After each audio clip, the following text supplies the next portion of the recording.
Investigation agency आहे जी माझी केस आहे आणि माझ्याच केसमध्ये अजितदादांची पण केस आणि इतर नेत्यांची केस आहे. ईओडब्ल्यूने सांगितलं की या केसमध्ये म्हणजे बँकेचा जो विषय त्याच्यामध्ये कुठेच काही चुकीचं झालेलं नाही. त्यामुळे ईओडब्ल्यूने ईडीला सांगितलं की आता हा विषय संपलेला आहे आमच्यासाठी. पण आश्चर्य बघा, ईडी काय हा विषय आता सोडेना.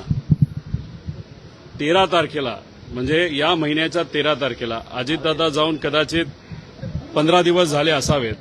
या 13 तारखेला ईडीने या कोर्टामध्ये ईओडब्ल्यू म्हणजे राज्य सरकारच्या विरोधात तिथं विषय आणला आणि सांगितलं की आम्हाला या विषयामध्ये अजून खोलात जाऊन इन्व्हेस्टिगेशन करायचं आहे.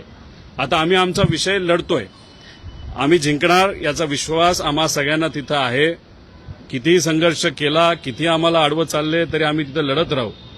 पण विषय एवढाच आहे, कोडं कधी कधी सुटत नाही की जे लोक आज सत्तेत आहेत त्यांचा सुद्धा विषय ईडी सोडत नाही. हा एक फार मोठा प्रश्न आता लोकांना त्या ठिकाणी पडलेला आहे. आम्हाला कळालंय की 26 तारखेला म्हणजे 26 जानेवारीला हा विषय जेव्हा दिल्लीला गेला होता, दिल्लीकडनं कदाचित सांगण्यात आलेलं आहे की या विषयामध्ये जे जे कुठले नेते आहेत त्यांना अजिबात तुम्ही त्या ठिकाणी सोडू नका.